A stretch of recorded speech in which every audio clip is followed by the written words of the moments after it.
My name is Chris Lemons. I'm a fitness supervisor here at Rec Sports. I work at Southwest, Odom, and also Student Rec Center.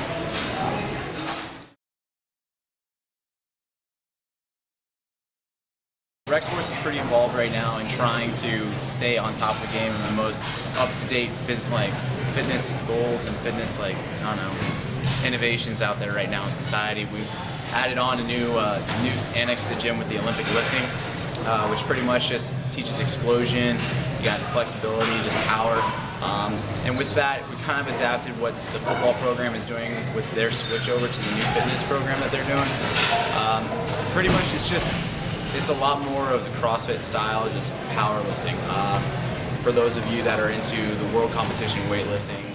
My name's Mike, and I'm a fitness supervisor here at Rec Sports. Basically, our jobs is to make sure that the patrons that come here are all safe and know how to do their workouts and keep the facility in order, especially for our positions, the weight room and the cardio room. In terms of fitness and stuff at Rec Sports, we just actually got us Move Strong, a piece of equipment in cardio, which basically that does is people are take advantage of new types of things like TRX, and we have battle ropes and stuff. Basically, we incorporate more body weight that's not in the standard this benching and squatting mode of things. And then with Rec Sports, additionally, we have a lot. We have group fitness classes, small group training, things that maybe other programs don't really offer at other campuses. We have boot camp. It's there's an option for literally almost every student here for them to do something. So really, that's kind of we're so broad with how we help our students come in that we are able to cover everything. So. My name is Alex Cantillo, and I'm the Strength and Conditioning Program Assistant here at Rec Sports.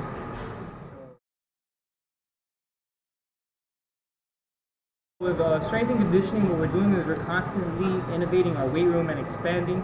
So there are a bunch of things right now in the works to incorporating a turf field, boot camp style workouts alongside the weight room. That's in the near future. Something that's going on very present is our Olympic lifting program. So we're trying to cater to a bunch of people's needs. So what we're doing alone in the weight room is very innovative itself.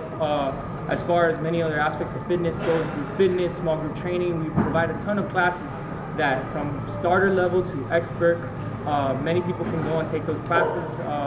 As far as innovation goes, we offer state-of-the-art equipment and classes, including the Kinesis wall and the Vipers, which are very new to the fitness world, and it's just great to have them. We have a bunch of universities come here and check us out and admire the way we have started those programs. I think that Rec Sports is definitely more than just a student gym. I think it's almost the community more. A lot more people are starting to come here, staff and faculty, people out in the community. What I do is I work in strength and conditioning and cardio, so I'm just there to be available to people and help them improve their workouts and watch them perform. I picked that because I work out all the time, and operations is not something I want to work at. My name is Julie Abrams Bernier, and I'm a staff psychologist at the Counseling and Wellness Center. I'm also an assistant professor, assistant clinical professor. Well, just broadly, one of our goals or missions here is to serve the University of Florida students, to provide them with supportive services, whether it's counseling or psychoeducation or outreach or whatnot, to help enhance their academic performance.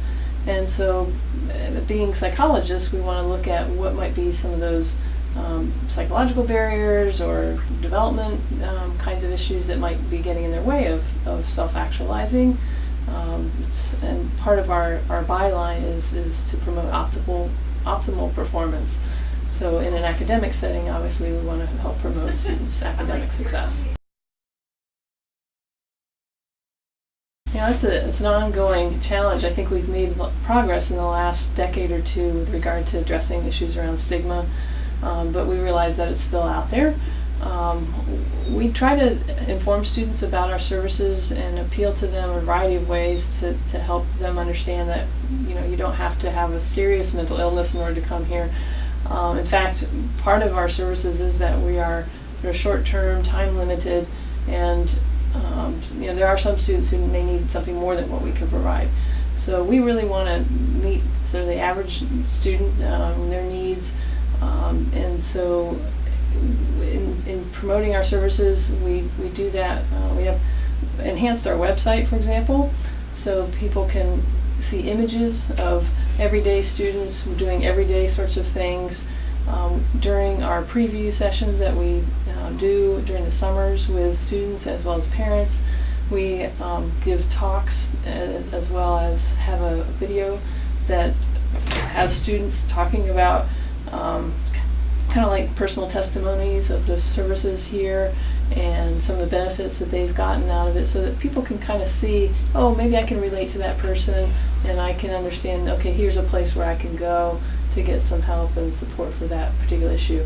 And throughout the year, we're constantly doing outreach programs, going to classrooms, student organizations, to try to enhance our visibility. We participate in information sessions.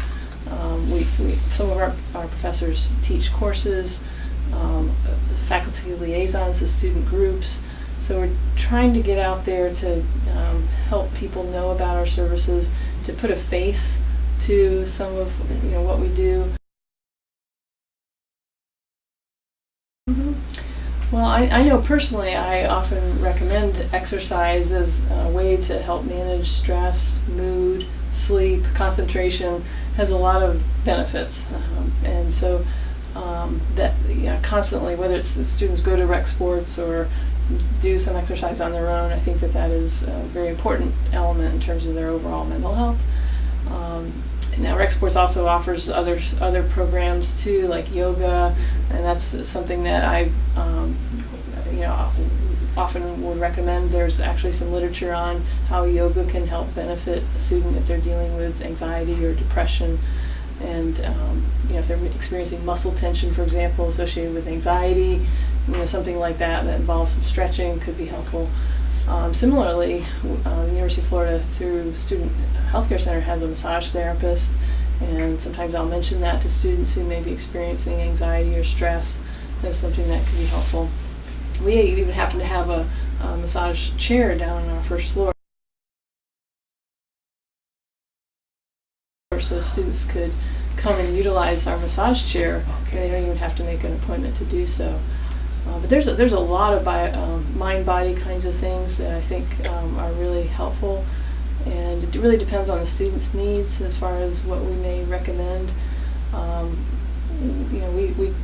We try to help provide some psychoeducation to students about the mind-body connection, and through what could even be like some of our Taming the Anxious Mind groups, which are groups that help to promote meditation, and by doing that, students are invited to pay attention to what are their sensations that they're experiencing right here, right now, through the breath, for example. And so just inviting students to make that connection with their bodies to help increase self-awareness. It also can, with continued practice, help to kind of settle that busy or anxious mind. So we recognize the connection there. Some of our staff, just to get back to your question, some of our staff do work with various organizations. It sort of may depend on who that person is or their particular concentration that semester in terms of what they're focusing on. But we do try to stay in touch with other organizations or units on campus to help promote.